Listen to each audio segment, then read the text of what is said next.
it's your girl TitiTaughtYou and welcome back to my channel. Today, based on the title of the vlog, I wanted to go over your friends. Your friends could be your biggest op, and be mindful when it comes to your creativity.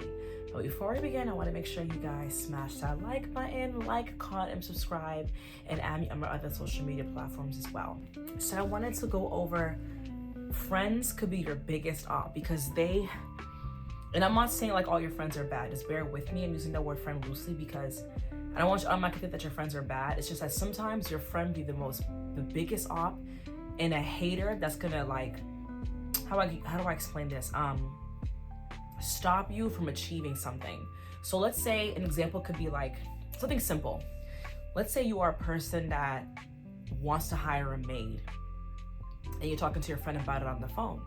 You're like, you know what? I find myself doing a lot of stuff on my own, I want to have some time to go on vacation and handle other things that I want to prioritize in my life. I think I'm gonna hire a maid. And instead of them being like, oh really? I mean, if you want to, sure. If you can work that within your budget, if you're paying for other things and you can afford that, and that makes you happy, do what makes you happy. Do what makes you happy. You don't even have to mention if you can afford that, because now you're pocket watching. So let's say your friend responds and goes, "Cool, can you afford that? Like, why would you do that for? Why do you need to have it made for? Why can't you do it yourself?" Cut that friend off. Cut that friend off. I'm not even kidding. Let's say you're a person that has big dreams to succeed and have your own LLC and a laundromat. You want to create laundry bubble, laundromat. And you tell your friends about it. They're like, why do you want to leave your job to do that? That's a dumb idea. Cut that friend off. Sometimes your friends, they don't see the big picture. They do not see the end goal. And that's okay because the vision wasn't for them to see. I'm really big on when it comes to you getting messages from God and the message is only sent to you. Like, it wasn't a message for everyone to hear. It wasn't a conference call. That sign, that message, that calling was for you to receive. It wasn't for everybody else to receive it. There's a reason why you get intuition feelings, you get gut feelings, you get inspired epiphanies, and it's for you to feel that vision. It's for you to experience it. So when you go to somebody else that doesn't understand what you're going through, and you're like, I want to do this, and you're trying to succeed a certain goal in your life and you want to achieve it, people who are not as like-minded as you, who are small-minded, they will be intimidated. I'm not sure if you guys read this in college, but it's called The Allegory of the Cave. I believe it's from Plato or Socrates. I will link a video down below or a script about it, but pretty much it's about how somebody was able to escape the cave, and the cave pretty much was symbolizing as a metaphor. So there were these prisoners that were shackled up against the wall of the cave, wrists and ankles, and they were not able to move. They can only see shadows in the night and during the day, and they would hear things. So one person, a prisoner, actually escaped, and as he was going outside, it's like as if it seemed earth, nature for the first time, grass, animals, trees, birds. And when he had came back to express to the other prisoners what he had found, they looked at him like he was crazy and wanted to go after him. The message pretty much behind it is that when you discover something new and you want to share it with others, people that do have small minds or not the same mindset as you, cannot see the same vision as you. They won't. And I'm a big believer that when you surround yourself with people who are like-minded as you, they will support and see your vision. Even though they didn't experience it themselves, they understand that you have a passion for something to achieve, and they will support you. Unfortunately, there are friends out there that will hear your messages, that will hear your goals, that will hear what you want to achieve, and they're like, where they do that at? You can't do that. And they low-key will stunt you from your growth. Unfortunately, today, you guys, I ran out of tea, so I am just drinking sparkling water in my tumbler. I want you guys to just understand that when it comes to having visions, epiphany, an idea, a vision board, whatever you have set for yourself, understand that you're going to be around people that will not see the same vision as you. And that's totally fine. You don't think Albert Einstein was called crazy at some point? You don't think these inventors that wanted to create this and create that wasn't called crazy at one point, or it's impossible? Because it was something unfamiliar. It was something that was not known to man. Imagine how many designers, athletes, dancers, choreographers, videographers, photographers that have experience, inventors that had a vision for something, and somebody was like, yeah, this is impossible. Like, you can't do that. That's not cool. That's not real. Like, it just can't happen. And they ended up proving the person wrong, or them wrong, or that crowd wrong. It happens all the time. And I feel like it's very important to be surrounded by people that have a same vision or who are like-minded as you, because friends really can stunt your growth. I do not want to surround myself with somebody that just makes fun of me and my dreams and my ideas, because it's not something that's common. This can happen also too when it comes to your culture and your background. Like, for example, I remember when I told my mom a while ago I wanted to take dance seriously. You know what I mean? And in the Caribbean culture, the most common occupations to have as a job is a doctor, a nurse, maybe even a lawyer. You know what I mean? That's just pretty much those top three: doctor, nurse, lawyer. So when I told her I want to take dance more seriously, mind you, she's the one that introduced me to dance in the first place. She was like, oh, that's not a real job, da da da da. She didn't understand that, but it's because she's coming from a place in her culture where it's unfamiliar, and people have a fear of the unknown. So I had to give her some grace. But I didn't like how she threatened to not help me get my college loans. And if I did minor in dance, which I wanted to do originally in college, she said she would not help me get a loan out. So now I get threatening what makes me happy. What did I end up doing is I signed up to be a part of my college's dance company. I never invited her to my dance shows. We have a spring show every year for your end of the year to show your colleagues and the faculty what you guys have created for each genre in that dance company. And you would have 3 days to perform. So you would perform for those 3 days. You had 3 shows. I didn't invite my mom to any of them. I didn't invite my dad to any of them because they didn't understand, you know what I mean? And it was just sad because here I was, I wanted to share that with my family, and I invited like my cousins and stuff like that and friends. But the point is that my parents didn't support me in it because it's not something that's common, you know what I mean? So, and then later on after college, I ended up shooting music videos, being in music videos, dance, you know what I mean? I actually did one pit stop of a tour for Rema, an Afrobeat artist. So the minute you start seeing these things take fruition to reality, to see you on TV, to see you doing this, see you doing that, they're like, oh, okay, now it is something that's gonna be taken seriously. And same thing when I did the Pablo collection for Kanye West, my mom, she didn't want to support me in modeling either, saw it as something that was silly. But the minute the checks started coming in the house, oh, can you help me pay for this? Oh, can you help me pay for that? They don't see it as an occupation, a job that's gonna be something that's lucrative for you in your future, which I can understand. But this goes back to what I said when it comes to people having the fear of the unknown. Something that is unfamiliar, because it's on unfamiliar territories. It's in uncharted, unfamiliar waters. So when you're doing something and you're proving them wrong, they're like, oh, you can really do this?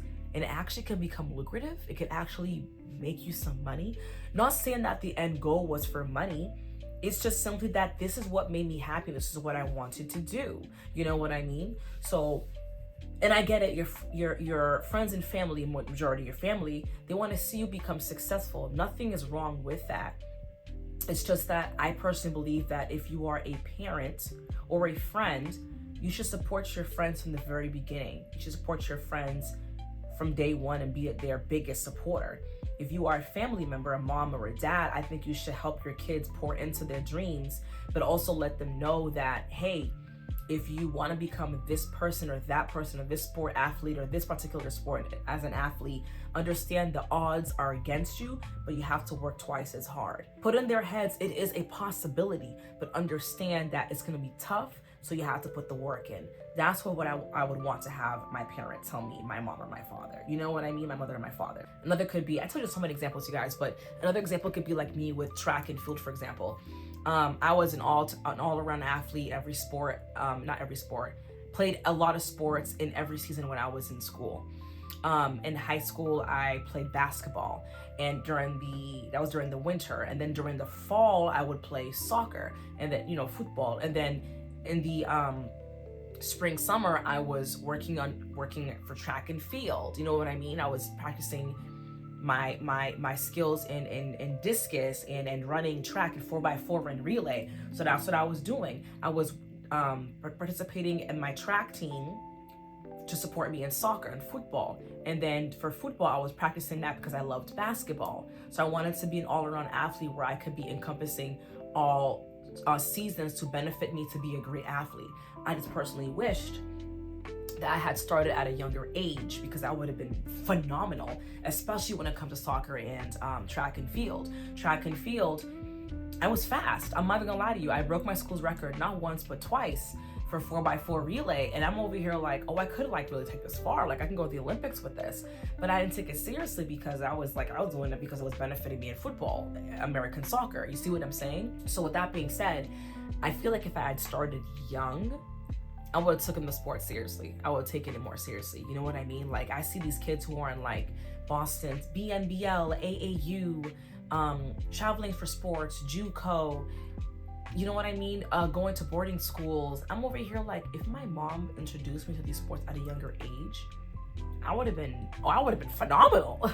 I would have been absolutely phenomenal. But especially when it comes to dance. I remember my first dance teacher, her name was Christina, and I went to Christina's dance studio in Boston, and I told my mom, like, how come she didn't have me continue? And then she told me years ago, she said the reason why you didn't want to I didn't have you continue is because I asked you if you wanted to continue taking a dance class, and you said you want to try something different. I remember that because I started taking figure skating classes at the Joseph Zapchis Arena in Randolph, Massachusetts. So I started skating, which is definitely fun, and I skate to this very day.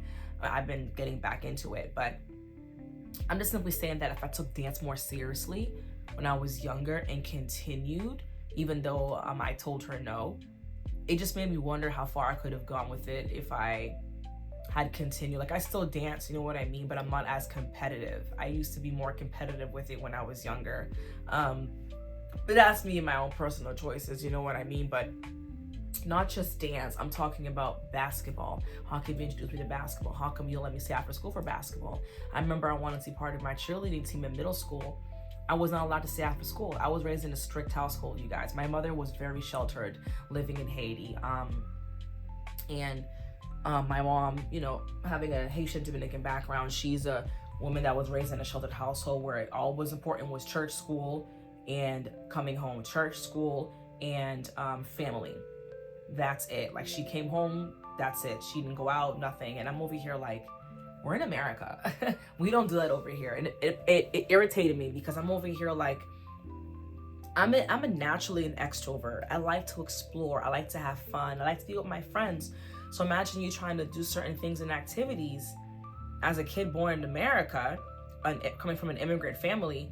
Your mom won't let you do nothing. And it's like, how can I explore, learn, and grow and experience things if you won't even let me experience things? You know what I mean? But going back to the previous conversation about your friends could be your biggest op, your friends sometimes can see the potential in you, and they could purposely stunt your growth. I want to talk about that. This is something major. So when it comes to your friends, I remember I was teased for my weight. I still have lanky arms.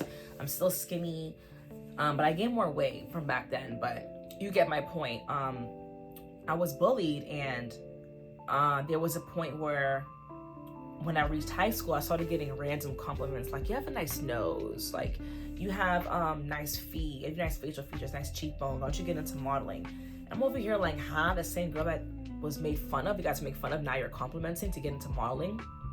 So it's kind of a imposter syndrome kind of moment, because I'm over here like, I'm that girl that was made fun of. I don't even know if I even have these qualities to even pursue modeling, you know what I mean? And I started modeling. It definitely gave me a confidence boost. And there were some friends that were really against it. They were like, you're ugly. And you're probably wondering, your friends that told you that you're ugly? They didn't say ugly, but they didn't think that I would fit the norm. Like, they didn't think it was my style. They didn't think I was beneficial for it. You know what I mean? Like, it was good for me. I even had people that made fun of me about it. And when I started taking my modeling seriously and I got signed to my first agency in Boston, everything had changed for me. So you have to be smart with who you want to surround yourself with, because sometimes they can see what you have for yourself that could be a great potential, but they don't want you to succeed. They do not want to see you go far in your own life. They do not want to see you do whatever makes you happy and just to shine and be your normal regular self, because they see the potential. They see that you could be something far, but they don't want you to go further than them. This is a human nature fact. People want to see you do good. They just don't want to see you do better than them.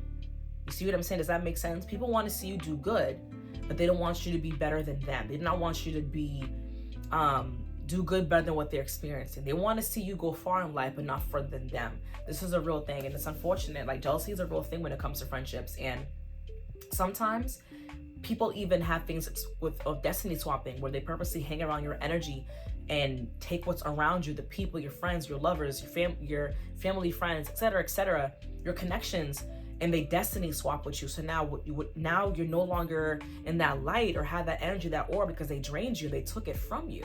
Energy harvesting is a real thing, but I don't want to derail too much.